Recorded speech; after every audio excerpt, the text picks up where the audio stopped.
Local ನವ್ರು ಊರ್ ಬಿಟ್ಟು ಓಡಾಕ್ತಾರ ನಾನು ನೋಡ್ತಾ ಇದ್ದೀನಿ. ಯಾಕೆಂದ್ರೆ ಅವರು ಈಗ ಒಂದು ಫ್ಯಾಕ್ಟ್ರಿಯಲ್ಲಿ 10 ಮಗ್ಗ ಇದೆ ಅಂತಂದ್ರೆ 8 ಮಗಗ್ ಅವ್ರು ಇರ್ತಾರೆ, 2 ನಾವಿರ್ತೀವಿ. ಇವಾಗ ಅಷ್ಟೇ ನಮ್ಗೆ ಇರೋದ್ ಲಿಮಿಟ್ಸ್. ಯಾಕೆ ಅಂತಂದ್ರೆ ನಾವ್ 7 ಸೀರೆ 8 ಸೀರೆ, ಅವ್ರು ಬಂದ್ಬಿಟ್ಟು 20 ಸೀರೆ ಅದನ್ನ 8 ಸೀರೆ, ನಾನು ಹೋಗಿ ಚೆಕ್ ಮಾಡಿದ್ದೀನಿ ಅದನ್ನ 8 ಸೀರೆ. ಈ ತರ ಸಮಸ್ಯೆಗಳಾಗ್ತಾ ಇದೆ. ನಮ್ಮ ನೇಲಕ್ಕೆ ಇಟ್ಕೊಂತಾರೆ. 3 ವಾರದ 1 ವಾರ ಕುಡಿತಾ ಇದ್ದಾನೆ ಪ್ರೊಡಕ್ಷನ್ ಅವನು. ಮತ್ ಏನಕ್ಕೆ? ಹಾಯ್ ಹಲೋ ನಮಸ್ತೆ ಕರ್ನಾಟಕ. ಸೊ ನಾವಿದ್ದೀವಿ ಇವತ್ತಿನ ದಿನ ಡಿ ಕ್ರಾಸ್ ಅಲ್ಲಿ. ಸೊ ಹೊರ ರಾಜ್ಯಗಳಿಂದ ವಲಸೆ ಕಾರ್ಮಿಕರ ಹಾವಳಿಯನ್ನು ತಪ್ಪಿಸಬೇಕು ಅಂತ ಬೃಹತ್ ಹೋರಾಟ ನಡೆಸ್ತಾ ಇದ್ದಾರೆ. ಸೊ ಬಹಳಷ್ಟು ಜನ ಸಾವಿರಾರು ಜನ ಬಂದಿದ್ದಾರೆ ಇವತ್ತು ಈ ಒಂದು ಹೋರಾಟಕ್ಕೆ. ಯಾವ ರೀತಿ ಇದೆ ಹೋರಾಟ, ಯಾವ ರೀತಿ ಮಾಡ್ತಾ ಇದ್ದಾರೆ, ಹಾಗೆ ಎಲ್ಲ ಕಾರ್ಮಿಕರನ್ನ ಮಾತಾಡ್ಸೋಣ, ಎಲ್ಲ ನೇಕಾರರನ್ನ ಮಾತಾಡ್ಸೋಣ ಬನ್ನಿ. ಸೀಲ್ ಸೈನ್ ಕೂಡ ಹಾಕೊಂಡ್ ಕೊಡ್ತಾ ಇಲ್ಲ ಸರ್. ಈಗ ಸಾಹುಕಾರ ಏನ್ ಹೇಳ್ತಾರೆ, ಸೀಲ್ ಸೈನು ನಾವು ಕೊಡ್ರಿ ನಮ್ಗೆ ಹಿಂಗೆ ಗೌರ್ಮೆಂಟ್ ದುಡ್ಡು ಕೊಡುತ್ತೆ ನೇಕಾರರದು ಕಾರ್ಮಿಕರದು ಯೋಜನೆ ಇದು ಅಂತ ಹೇಳಿದ್ರೆ, ಇಲ್ಲ ನಾವು ಆಗೋದಿಲ್ಲ, ನಮ್ಗೆ ಇದು ಮಾಡಕ್ ಆಗಲ್ಲ ಅಂತಾರೆ. ಈಗ ನಾವೇನು ಮಾತಾಡಕ್ ಆಗ್ತಾ ಇಲ್ಲ. ಯಾಕಂದ್ರೆ ಅವ್ರನ್ನ ನಂಬ್ಕೊಂಡ್ ನಾವ್ ಇದ್ದೀವಿ, ಅವ್ರನ್ನ ಎದುರಾಕೊಂಡು ನಾವ್ ಲೀಡ್ ಮಾಡಕ್ ಆಗಲ್ಲ. ಅದೊಂದು. ಆಮೇಲೆ ಇವ್ರು ಹಿಂದಿ ಅವರು ಓವರ್ ಟೈಮಿಂಗ್ ಮಾಡೋದನ್ನ ಅಕಸ್ಮಾತ್ ಬಂದವ್ರೆ ಏನೋ ಅವ್ರ ಹೊಟ್ಟೆಪಾಡು ಮಾಡ್ಕೊಂತಾರ. ಲಿಮಿಟ್ಸ್ ಇರ್ಬೇಕು. ಅನ್ಲಿಮಿಟ್ ಆಗಿ ಇವ್ರು ಮಾಡ್ಕೊಂಡು ಹೋಗಿ ನಾವ್ ಮಾಡಕ್ ಆಗ್ತೈತಾ? ಮಕ್ಳು ಮರಿನ್ ಕಟ್ಕೊಂಡು ನಾವು ಸ್ಕೂಲ್ಗಳು ಬಿಡಾಕೆ ಇರ್ತೈತೆ, ಎಲ್ಲ ಇರ್ತೈತಿ. ಇಷ್ಟೆಲ್ಲ ಕಟ್ಕೊಂಡು ನಾವು ಓವರ್ ಲೀಡ್ ಮಾಡಿದ್ರೆ ಅವರು ನಮ್ಮನ್ನ ಇಟ್ಕೊಂತಾರ. ಈಗ ಏನಾಗಿದೆ, ಏನೋ ಮಾತಾಡೋಷ್ಟೊತ್ತಿಗೆ ಅವ್ರು ನೋಡ್ರಿ 20 ಸೀರೆ ನೇಯ್ತಾವ್ರೆ, ನೀವ್ 7 ಸೀರೆ ನೇಯ್ತಾರ ವಾರಕ್ಕೆ ಅಂತ ನಮ್ಮ ಮೇಲೆ ಇದು ಮಾಡ್ತಾ ಇದಾರೆ. ಅದನ್ನ ಬಿಟ್ಬಿಟ್ಟು ಏನೋ ನಾವ್ ಯಾವ ತರ ಲಿಮಿಟ್ ಮಾಡ್ತೀವಿ, ಬೆಳಗ್ಗೆ 7 ಹೋಗ್ತಿವಿ, ಇಲ್ಲ 6:30 ಹೋಗ್ತಿವಿ, ಸಾಯಂಕಾಲ ಒಂದು 45 ವರ್ಷದಿಂದ ಏನ್ ನಡ್ಕೊಂಡ್ ಬಂದಿದೆ ಆ ಲೆಕ್ಕಕ್ಕೆ ಎಲ್ರು ಮಾಡ್ಕೊಂಡು ಹೋಗ್ಬೇಕು. ಇವ್ರು ಓವರ್ ಲೀಡ್ ಮಾಡ್ಬಿಟ್ಟು ನಮ್ಗೆಲ್ಲ ತೊಂದರೆ ಕೊಡೋದು, ಕನ್ನಡ ಜನತೆಗೆ ಪ್ರಾಬ್ಲಮ್ ಮಾಡೋದು ಮಾಡ್ಕೊಡುದು. ಅಕಸ್ಮಾತ್ ಇದ್ರೆ ಅವ್ರು ಇರೋದೇ ಬೇಡ, ಹೋಗ್ಬಿಡ್ಲಿ, ಅವ್ರ ಇದ್ರಲ್ಲಿ ಏನೋ ಮಾಡ್ಕೊಳ್ಳಿ, ಇದ್ ಮಾಡ್ಕೊಳ್ಳಿ, ಅಷ್ಟೇ ಹಾಕೊಳ್ಳಿ. ಇಲ್ಲಿ ಲೋಕಲ್ ಅಲ್ಲಿ ಏನಿದೆ ಅದೇ ತರ ಫಾಲೋ ಆಗ್ಬೇಕು. ಅದನ್ನ ಬಿಟ್ಬಿಟ್ಟು ಅವ್ರು ಇಷ್ಟ ಬಂದಂಗೆಲ್ಲ ಮಾಡೋದು. ಬೇರೆಯವ್ರಿಗೆ ಇಲ್ಲಿ ಲೋಕಲ್ ಅವ್ರ ಊರ್ ಬಿಟ್ಟು ಓಡಾಕ್ತಾವ್ರಣ, ಲೋಕಲ್ ಅವ್ರು ಊರ್ ಬಿಟ್ಟು ಓಡಾಕ್ತಾರ ನಾನು ನೋಡ್ತಾ ಇದ್ದೀನಿ. ಯಾಕಂದ್ರೆ ಅವರು ಈಗ ಒಂದು ಫ್ಯಾಕ್ಟ್ರಿಯಲ್ಲಿ 10 ಮಗ್ಗ ಇದೆ ಅಂತಂದ್ರೆ 8 ಮಗಗ್ ಅವ್ರು ಇರ್ತಾರೆ, 2 ನಾವಿರ್ತೀವಿ. ಇವಾಗ ಅಷ್ಟೇ ನಮ್ಗೆ ಇರೋದ್ ಲಿಮಿಟ್ಸ್. ಯಾಕೆ ಅಂತಂದ್ರೆ ನಾವ್ 7 ಸೀರೆ 8 ಸೀರೆ, ಅವ್ರು ಬಂದ್ಬಿಟ್ಟು 20 ಸೀರೆ ಅದನ್ನ 8 ಸೀರೆ, ನಾನು ಹೋಗಿ ಚೆಕ್ ಮಾಡಿದ್ದೀನಿ ಅದನ್ನ 8 ಸೀರೆ. ಈ ತರ ಸಮಸ್ಯೆಗಳಾಗ್ತಾ ಇದೆ. ನಮ್ಮ ನೇಲಕ್ಕೆ ಇಟ್ಕೊಂತಾರೆ. 3 ವಾರದ 1 ವಾರ ಕುಡಿತಾ ಇದ್ದಾನೆ ಪ್ರೊಡಕ್ಷನ್ ಅವನು. ಮತ್ ಏನಕ್ಕೆ? ಈ ಲೋಕಲ್ ಅವ್ರ ಕಡೆ ಬೇರೆ ರಾಜ್ಯಗಳಿಂದ ಬಂದವ್ರಿಗೆ ಗಂಡ ಹೆಂಡತಿ ಮಕ್ಕಳು ಇರಲ್ಲ, ರಾತ್ರಿ ಎಲ್ಲ ಕೆಲಸ ಮಾಡ್ತಾರೆ. ಈಗ ಇನ್ನೊಂದು ಏನ್ ಗೊತ್ತಾ, ಯಾವ್ದೇ ಕಾರಣಕ್ಕೂ ಬೇರೆ ರಾಜ್ಯಗಳಿಂದ ಬರಬಾರ್ದು. ಯಾವ್ದೇ ಕಾರಣಕ್ಕೂ ಅಷ್ಟೇನೆ ಸ್ಥಳೀಯರಿಗೆ ಯಾವತ್ತಿದ್ರು ಅವಕಾಶ ಕೊಡ್ಬೇಕು ಅಷ್ಟೇ. ನೀವು ಕರೆಕ್ಟ್ ಆಗಿ ಯಾವ್ದೇ ಕಾರಣಕ್ಕೆ ಬೇರೆ ಬರಬಾರ್ದು. ಇಷ್ಟೇ ಕಂಡೀಷನ್ ಅಂದ್ರೆ ಕೂಲಿ ಕಮ್ಮಿ ಮಾಡಬಾರ್ದು. ಒಂದೇ ಲೆಕ್ಕ ಅಷ್ಟೇ, ಭಾಷೆ ಕಲಿಬೇಕು. ಅವರು ಟಿಫನ್ ಹೋಟ್ಲಿಗಾಗಲಿ ಕನ್ನಡ ಮಾತಾಡಬೇಕು, ಟೀ ಒಳಗೆ ಕನ್ನಡ ಮಾತಾಡಬೇಕು ಅಷ್ಟೇ. ತಿರ್ಗಾ ಒಂದು ನಮ್ಮ ಕರ್ನಾಟಕದಲ್ಲಿ ಎಲ್ಲ ನಮ್ಮ ಭಾರತೀಯದಲ್ಲಿ ಒಂದು ಕಾನೂನಲ್ಲಿ ಒಂದು ವ್ಯವಸ್ಥೆ ಇದೆ. ಸ್ಥಳೀಯ ಸಂಸ್ಥೆಗಳು, ಬ್ಯಾಂಕು, ಕಚೇರಿಗಳು ಸ್ಥಳೀಯ ಭಾಷೆಯಲ್ಲಿ ಆಡಳಿತ ನಡೆಸಬೇಕು ಅಂತ ಇದೆ. ಈ ಕಾನೂನಿನೇ ಇವ್ರ ಮೇಲೆ ಒತ್ತಡ ಇರಬೇಕು. ನಮ್ಮ ರಾಜ್ಯದಲ್ಲಿ ಬಂದ್ಮೇಲೆ ನಮ್ಮ ರಾಜ್ಯದ ಭಾಷೆಯನ್ನೇ ಗೌರವಿಸಬೇಕು, ನಮ್ಮ ರಾಜ್ಯದಲ್ಲೇ ವ್ಯವಹರಿಸಬೇಕು. ಅಥವಾ ಇಲ್ಲಿ ಕನ್ನಡ ಸ್ವಾಭಿಮಾನಕ್ಕೆ ಧಕ್ಕೆ ತರಂತ ಕೆಲಸಕ್ಕ ಮಾಡ್ತಾ ಇದಾರೆ. ಅದಕ್ಕೆ ಸಾಕ್ಷಿ ನೀಡ್ತಾ ಇರೋರು ಮಾಲೀಕರು. ಅದು ಮಾಡಬಾರ್ದು. ನಾವಿಬ್ರು ಅಣ್ಣ ತಮ್ಮಂದಿರು ತರ ಇದೀವಿ, ಮಾಲೀಕರು ನೇತಾರರು. ಅದೇ ಸಂಬಂಧ ಮುಂದುವರಿಬೇಕು. ಅದಕ್ಕೆ ಯಾವ್ದೇ ತರ ಅಂತ ಧಕ್ಕೆ ತರ ಅಂತ ಕೆಲಸಗಳು ಯಾವೇ ಮಾಲೀಕರಲ್ಲಿ ಯಾವೇ ನೇತಾರರಲ್ಲಿ ಮಾಡಬಾರ್ದು. ಇವಾಗ ಕಾನೂನಲ್ಲೇ ಅವಕಾಶ ಇದೆ, ಕಾನೂನೇ ಅಧಿಕಾರ ಇದೆ. ಸ್ಥಳೀಯ ಭಾಷೆಯಲ್ಲೇ ವ್ಯವಹರಿಸಬೇಕು, ಸ್ಥಳೀಯ ಭಾಷೆಯಲ್ಲೇ ಮಾಡ್ಬೇಕು ಅಂತ. ಮತ್ತೆ ಇವ್ರ ಕನ್ನಡ ಕಲಿತಾನೆ, ಹಿಂದಿಯನ್ನೇ ಮಾತಾಡ್ತಾರೆ. Thank you. ತುಂಬಾ ಬೆಂಗಳೂರಲ್ಲಿ ಇವಾಗ ಅರ್ಧ ಬಿಹಾರಿಯ ಬೆಂಗಳೂರು ಆಗ್ಬಿಟ್ಟೈತೆ. ದೊಡ್ಡಬಳ್ಳಾಪುರದಲ್ಲಿ ಮಲಗಿರೋ ಕನ್ನಡಿಗರನ್ನ ಬಡ್ದು ಎಪ್ಪಡಿಸ್ಬೇಕು. ಯಾಕೆ ಅಂತಂದ್ರೆ ಬಿಹಾರಿ ಆಗಾಗೆ ದೊಡ್ಡಬಳ್ಳಾಪುರ ಬಿಡಬಾರ್ದು.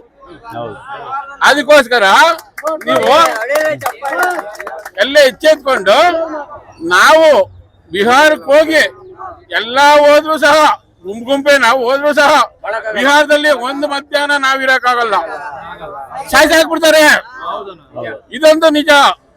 ಕನ್ನಡಿಗರಾಗಿ ನಮ್ಮ ಭೂಮಿನ, ನಮ್ಮ ಗಾಳಿನ, ನಮ್ಮ ಭಾಷೆನ, ನಮ್ಮ ಜಲನ, ನಮ್ಮ ಸಂಸ್ಕೃತಿನ ನಾವು ಉಳಿಸ್ಕೊಳ್ಳೋದಕ್ಕೆ ಪ್ರಯತ್ನ ಬೀಳೋಣ.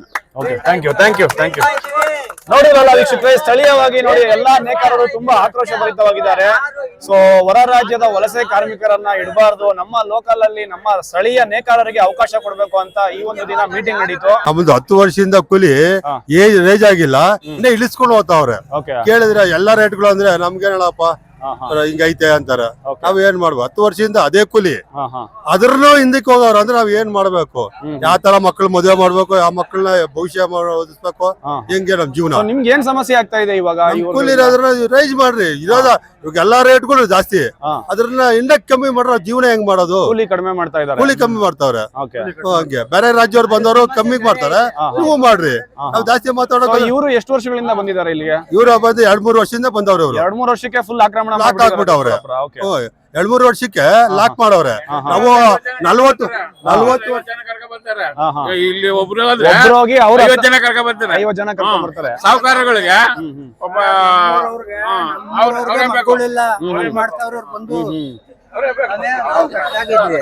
ಆಯ್ತಾ? ಏನ್ ಗೊತ್ತಾ, ಇಂಡಿಯಾವ್ರು, ತಮಿಳ್ನಾಡವ್ರು, ಅಸ್ಸಾಂ ಅವರು ಅವರೆಲ್ಲ ಗೊತ್ತವ್ರಲ್ಲ.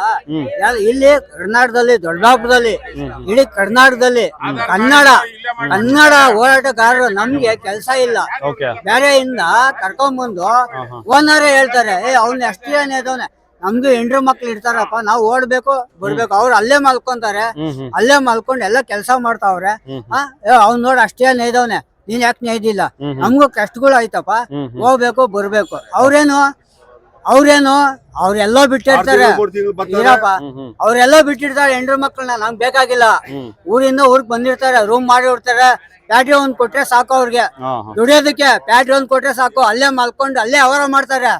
ಏನ್ ಮಾಡ್ತಾರ ಅವ್ರು? ನಮ್ ಕಷ್ಟ ನಮ್ಗ್ ಗೊತ್ತು. ಇದೇ ದೊಡ್ಡಬಳ್ಳಾಪುರದ ನಾವ್ ಇರೋದು. ಮನೆಗ್ ಹೋಗ್ಬೇಕು, ಸ್ಕೂಲ್ ಮಕ್ಳು ಬಿಡ್ಬೇಕು, ಮನೆಗೆ ಏನೋ ನೋಡ್ಕೊಂಡ್ ಬರ್ಬೇಕು, ಎಲ್ಲ ಮಾಡ್ಕೊಂಡ್ ಬರ್ಬೇಕು. ಕರೆಂಟ್ ಬಿಲ್ ಕೊಟ್ರೆ ಟೈಮ್ ಅವ್ನು ಅಷ್ಟೇನ್ ಎದವನೆ, ನೀನ್ ಯಾಕೆ ಇಷ್ಟೇನೈತೆ? ಓನರೇ ಕೇಳ್ತಾರೆ, ಅಣ್ಣ ನಮ್ ಸಮಸ್ಯೆ ಹಿಂಗೈತಣ್ಣ, ಅವನೇನ್ ಇಲ್ಲೇ ಮಲ್ಕೊಂತಾನೆ, ಇಲ್ಲೇ ಮಾಡ್ತಾನೆ, ಅದೇನು ಮಾತಾಡೋದೇನು ಹೇಳಣ್ಣ? ಹೌದಾ ಇಲ್ಲ? ನಮ್ದು ಮನೆ ತೊಂದ್ರೆ ಐತಣ್ಣ. ನೀನ್ ಅವೆಲ್ಲ ನಂಗೆ ಹೇಳ್ಬೇಡ, ಓನರ್ ಹೇಳ್ತಾರೆ. ನಿನ್ ಮನೆ ತೊಂದ್ರೆ ಹೇಳ್ಬೇಡ, ನೋಡ ಅಷ್ಟೇನ್ ಇದಾನ ಅವ್ನು ಅಲ್ಲೇ ಮಲಗಿರ್ತಾನೆ. ಬೆಳಿಗ್ಗೆ ಅಷ್ಟಾಗ 4 ಗಂಟೆಗೆ ಎದ್ದು ಬೀಳ್ತಾನೆ. ನಾವ್ ಬಿಡಲ್ಲ, ನಮ್ ಕಷ್ಟ ಐತೆ. ನಮ್ ಮನೆಗ್ ಬರ್ತೀವಿ, ಮನೆಯಿಂದ ಬರ್ತೀವಿ ಆಚೆಗೆ, ಅಷ್ಟೇ. ನಮ್ ಟೈಮಿಂಗ್ಸು 6:30 7 ಗಂಟೆಯಿಂದ 8 8:30 ಅವರು ನೈಟ್ ಎಲ್ಲ ಮಾಡ್ಕೊಂತಾರ ಅವ್ರು.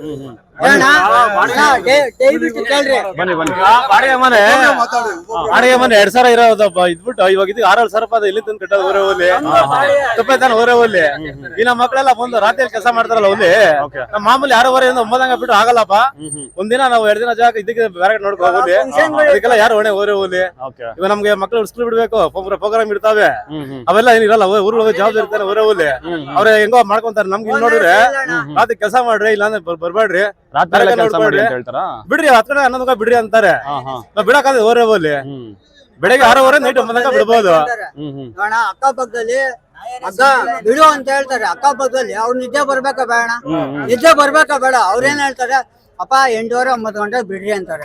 ಅವ್ರು ಪಕ್ಕದಲ್ಲಿ ನಿದ್ದೆ ಬರ್ಬೇಕಾ ಬೇಡ? ಇವ್ರೇನೋ ಓನರ್ ಹೇಳ್ಬಿಡ್ತಾರೆ, ಬಿಡ್ರಿ ರಾತ್ರಿ ಎಲ್ಲ ಬಿಡ್ರಿ ಅಂತಾರೆ. ಅಕ್ಕಪಕ್ಕದಲ್ಲಿ ಏನಂತಾರೆ, ಬೈದು 2 ಕಿತ ಗಲಾಟೆ ಆಗೈತೆ. 2 ಕಿತ ನಿಲ್ಸಯ್ಯ, ಏನೋ 10 ಗಂಟೆವರೆಗೂ ಬಿಟ್ಟಿದ್ದೆ ಒಂದಿನ, ಬಿಟ್ಟಿದ್ದಕ್ಕೆ ನಿಲ್ಸಯ್ಯ, ನಾವೇನ್ ನಿದ್ದೆ ಹೋಗ್ಬೇಕಾ ಬೇಡ ಅಂದ್ರು. ಇವೆಲ್ಲ ಈ ಓನರ್ ಹೇಳ್ತಾರೆ. ಅವ್ರಿಗೆಲ್ಲ ಓನರ್ ಗೊತ್ತಾಗ್ತದೆ ಏನ್ರಿ? ಗೊತ್ತಾಗ್ತದಣ್ಣ?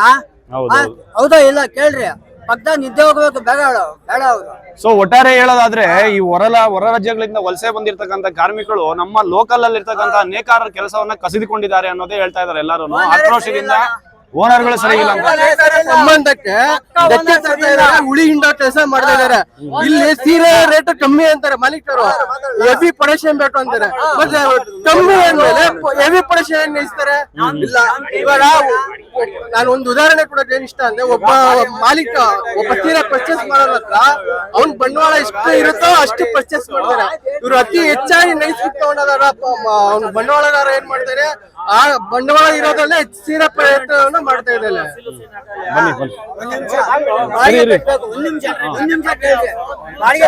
ಮಾತಾಡಿ ಸರ್, ಮಾತಾಡಿ. ಏನ್ ಎಲ್ರಿಗೂ ದಯವಿಟ್ಟು ಹೇಳ್ತೀನಿ, ಈಗ ಸಂಸಾರಸ್ಥರಿರೋರು ಲೋಕಲ್ ಅವರು ಬಿಹಾರ್ ಇಂದ ಬಂದಾರೆ, ಒರಿಸ್ಸಾಯಿಂದ ಬಂದಿದ್ದಾರೆ, ಅವ್ರು UP ಇಂದ ಬಂದಿದ್ದಾರೆ. ಅವ್ರಿಗೆ ಸಂಸಾರ ಇಲ್ಲ, ಹೆಂಡ್ರು ಮಕ್ಳಿಲ್ಲ, ಅಲ್ಲೇ ತಿಂತಾರೆ, ಅಲ್ಲೇ ಮಲಗ್ತಾರೆ, ಅಲ್ಲೇ ಉಗಿತಾರೆ, ಅಲ್ಲೇ ಹೇಳ್ತಾರೆ. ಅವರು ರಾತ್ರಿ ಹಗ್ಲು ಕೆಲಸ ಮಾಡ್ತಾರೆ. ಏನು ನಾವ್ ಸಂಸಾರ ನಮ್ಗೆ ಹೆಂಡ್ರು ಮಕ್ಳಿದ್ದಾರೆ. ನಾವು ಭಾನುವಾರ 9 ಗಂಟೆ ಆಯ್ತು ಅಂದ್ರೆ ಸ್ಕೂಲ್ಗೆ ಮಕ್ಳನ್ನ ಕರ್ಕೊಂಡು ಹೋಗ್ಬೇಕು, 1 ಗಂಟೆ ಆಯ್ತು ಅಂದ್ರೆ ಕರ್ಕೊಂಡ್ ಬರ್ಬೇಕು, 4 ಗಂಟೆ ಆಯ್ತು ಅಂದ್ರೆ ಇದಕ್ಕೆ ಹೋಗ್ಬೇಕು. ಸೋಮವಾರ ಸಾಯಂಕಾಲ ಶಾಪಿಂಗ್ ಬರ್ಬೇಕು. ಓನರ್ ಏನ್ ಮಾಡ್ತಾರೆ, ಭಾನುವಾರ 12 ಗಂಟೆ ಆದ್ರೆ ಪೇಮೆಂಟ್ ಕೊಡಲ್ಲ. ಅದು ಕಾಯ್ಕೊಂಡು ಸಾಯ್ಬೇಕು. ಅವ್ರಿಗೆ ವಾರಕ್ಕೊಂದ್ಕಿಂತ 1000 ರೂಪಾಯಿ ಕೊಟ್ರೆ ಸಾಕು. ಲೋಕಲ್ಗೆ ಎಣ್ಣೆ ಸಿಕ್ತಿತೆ, ಕುಡಿತಾರೆ, ಅಲ್ಲೇ ತಿಂತಾರೆ, ಅಲ್ಲೇ ಬಿಡ್ತಾರೆ. ಈಗ ಮತ್ತೊಂದು 12 ಗಂಟೆ ಆದ್ರೂ ಮಕ್ಕ ಓಡಿಸ್ತಾ ಇರ್ತಾರೆ. ಮಕ್ಕಳು SSLC ಹುಡುಗರು ಇರ್ತಾರೆ, ಅವ್ರಿಗೇನ್ ತೊಂದರೆ ಆಗುತ್ತೆ? ಮಗದ ಸೌಂಡು, ಎಜುಕೇಶನ್ ಹಾಳಾಗುತ್ತೆ. ಅವ್ರ ಹೆಂಡ್ರು ಮಕ್ಳು ಮಾತ್ರ ಅಲ್ಲಿ ಆರಾಮಾಗಿ ಮಲಗ್ಬೋದು.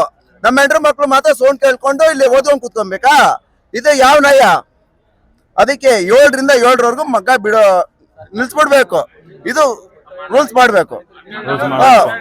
ಆಮೇಲೆ ಪರವಾಗಿಲ್ಲ 10 ಗಂಟೆ ಆಗ್ಲಿ, ರಾತ್ರಿ 12 ಗಂಟೆ ಆದ್ರೂ ಬೀಡ ಒಯ್ತಾರೆ, ಅಲ್ಲೇ ಒಯ್ತಾರೆ. ಮತ್ತೊಂದು ಓನರ್ಗಳು, ಇದೊಂದು ಹೇಳ್ತೀನಿ, ಓನರ್ಗಳು ಒಂದೊಂದು ಬಕೆಟ್ಗಳು ಇಕ್ಕಿರ್ತಾರೆ. ಏನ್ ಅವ್ರ ಎಂದುಗಿಯಕ್ಕೆ ಸ್ವಚ್ಛ ಭಾರತ್ ಎಲ್ರಿ ಸ್ವಾಮಿ ಬರ್ತೈತೆ, ಎಲ್ರಿ ಬತ್ತಿದೆ ಸ್ವಚ್ಛ ಭಾರತ್. ಆ ಬಾತ್ರೂಮ್ ಹೋದ್ರೆ ಏನೋ ಮಗ್ದವ್ರಿಗೆ ಒಂದ್ ಬಕೆಟ್ ಇಟ್ಬಿಟ್ಟಿರ್ತಾರ. UP ಅವ್ರಿಗೆ